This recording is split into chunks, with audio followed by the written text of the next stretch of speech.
Thank you all of you. आपका सबका स्वागत है। मेरे साथ मेरे कुलीग अश्विनी चौबे जी हैं और सभी भारत सरकार के संबंधित वरिष्ठ अधिकारी अपने अपने दफ्तरों से और डॉक्टर एस.के. सिंह और लव अग्रवाल मेरे यहाँ पर मेरे कमरे में उपस्थित हैं। एलजी साहब, चीफ सेक्रेटरी और सभी डीएम्स दिल्ली के, हम समझते हैं दिल्ली के स्वास्थ्य मंत्री भी ज़रूर होंगे। मैं आपका सबका हृदय से स्वागत करता हूँ। अभी कुछ सप्ताह पहले हमने आप सब दिल्ली के साथियों से इसी प्रकार से वीडियो कॉन्फ्रेंस के द्वारा बहुत सारी जानकारियां प्राप्त की थी। पिछले कुछ सप्ताह में देश में कुछ स्थानों पर काफ़ी तेज़ी से केसेस की संख्या में विस्तार हुआ है और उसमें दिल्ली भी हम सब के लिए एक विशेष चिंता का कारण लगातार बना हुआ है। जब पिछली बार हम आपसे मिले थे तो मुझे अभी तक याद है कि लगभग 90 और 100 के बीच में हमारे कंटेनमेंट जोन्स थे और आज जब हम मिल रहे हैं कुछ सप्ताह के बाद, तो लास्ट जब डाटा मैंने देखा था 22,000 से ऊपर केसेस और एक्टिव केसेस भी 12,000 से ज़्यादा।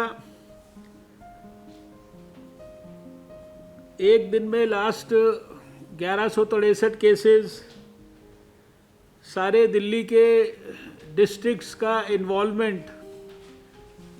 और पिछली बार जब हम मिले थे तो मुझे याद है संख्या लगभग 400 के करीब हमारे हेल्थ वर्कर्स जो है वो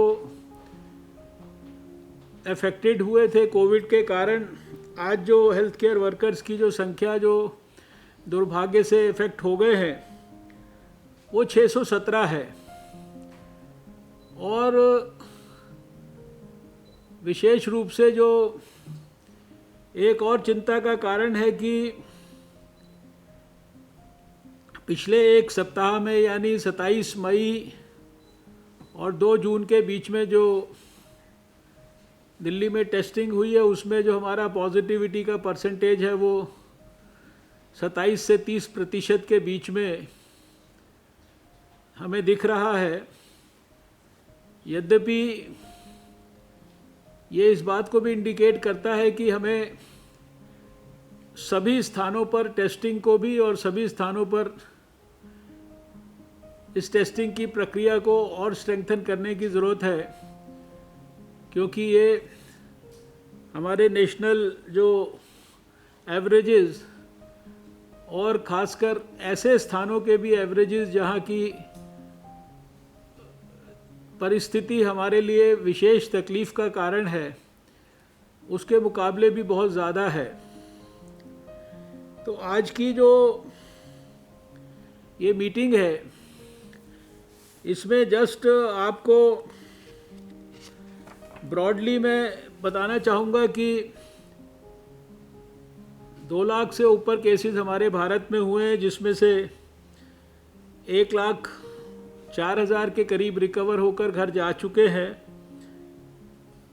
फैटेलिटी रेट वही 2.8% के आसपास और रिकवरी रेट लगभग 48% के आसपास हमारा चल रहा है।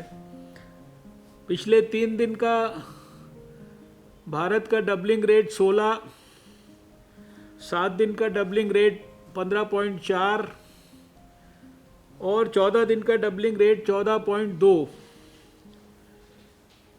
लगभग 42.5 लाख टेस्ट अभी तक हम लोग भारत में कर चुके हैं।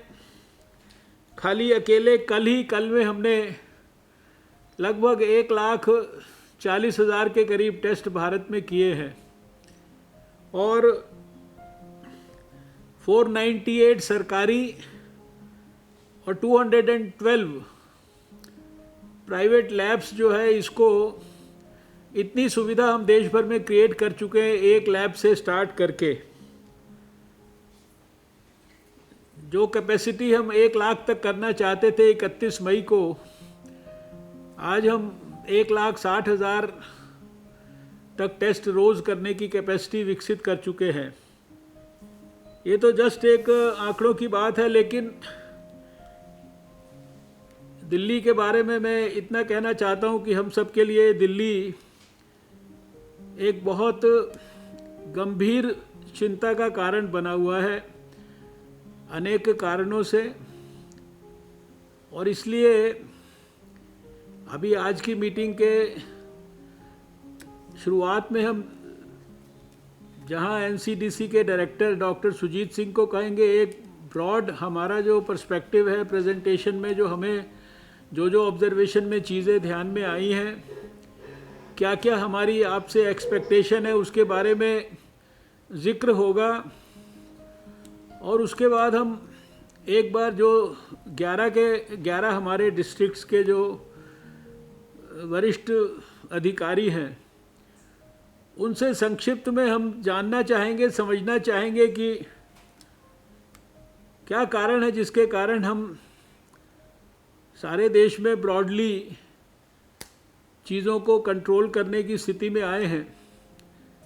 इसमें एक बात और विशेष रूप से स्मरण कराना चाहता हूं कि जो खासकर हमारे स्लम्स और रीसेटलमेंट कॉलोनीज़ वगैरह हैं, उन पे विशेष ध्यान इसलिए देने की ज़रूरत है क्योंकि जो दिल्ली से माइग्रेंट लेबरर्स गए हैं जहाँ जिन स्टेट्स में, वहाँ पर उन्होंने कहा कि उनका जो टेस्टिंग करने पे जो परसेंटेज है पॉजिटिविटी का, वो 25-26% तक मिला है। ये इस बात का भी एक प्रकार से इंडिकेशन है कि हमारी जो फोकस है वो दिल्ली में जे क्लस्टर्स और रीसेटलमेंट कॉलोनीज़ पर विशेष रूप से रहना चाहिए और अधिक से अधिक स्थानों पर हम किस प्रकार से ये फीवर के लिए फीवर कॉर्नर्स या फीवर क्लिनिक्स ये ज़्यादा से ज़्यादा स्थानों पर बना लें, बेड्स की व्यवस्था को और सुदृढ़ कर लें। एक पॉजिटिव और एक अच्छी बात ये भी है कि जो दिल्ली में होम आइसोलेशन के अंदर किए गए लोग हैं, उसमें भी रिकवरी रेट वगैरह 50% से ज़्यादा काफ़ी अच्छा है। 50% से ज़्यादा लोगों को होम आइसोलेशन में भी रखा गया है, which is also a very good positive indicator. वहाँ पर भी चीज़ें ठीक हैं, लेकिन जो चीज़ों को हमें इस समय सबको मिलकर ध्यान देने की आवश्यकता है, इसलिए हम लोगों ने सोचा कि ये जो वीडियो कॉन्फ्रेंस है ये बहुत आवश्यक है। मुझे पता है कि समय समय पर दिल्ली के अधिकारी भी आपस में मिलते हैं। दिल्ली में स्वास्थ्य मंत्री, मुख्यमंत्री, वो भी अपने लेवल पर जो भी प्रयास हो सकता है कर रहे हैं। और विशेष रूप से लेफ्टिनेंट गवर्नर साहब ने पिछले 1 सप्ताह में भी हमारी भी उनके साथ बातचीत हुई। उन्होंने खुद भी व्यक्तिगत तौर पर मीटिंगें लेकर और हमारे भी अधिकारियों के साथ मिलकर काफ़ी प्रयासों को तेज़ करने का प्रयास किया है। लेकिन we can not afford at any cost to let Delhi slip from our hands, क्योंकि अभी दिल्ली के बारे में हमें लगता है कि हम सबको मिलकर और ज़्यादा गंभीर, और ज़्यादा गहरी और ज़्यादा मेटिकुलस प्रिसीजन के साथ चिंता करने की ज़रूरत है।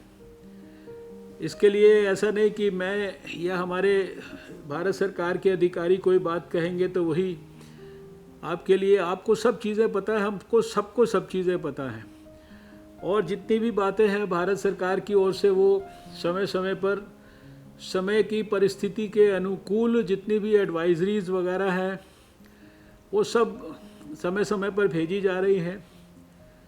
और जो भी हम लोग एडवाइजरीज बनाते हैं वो बहुत गहराई से सारे विषयों का आकलन करके सभी बड़े संबंधित अधिकारी एक्सपर्ट्स मिलकर बनाते हैं।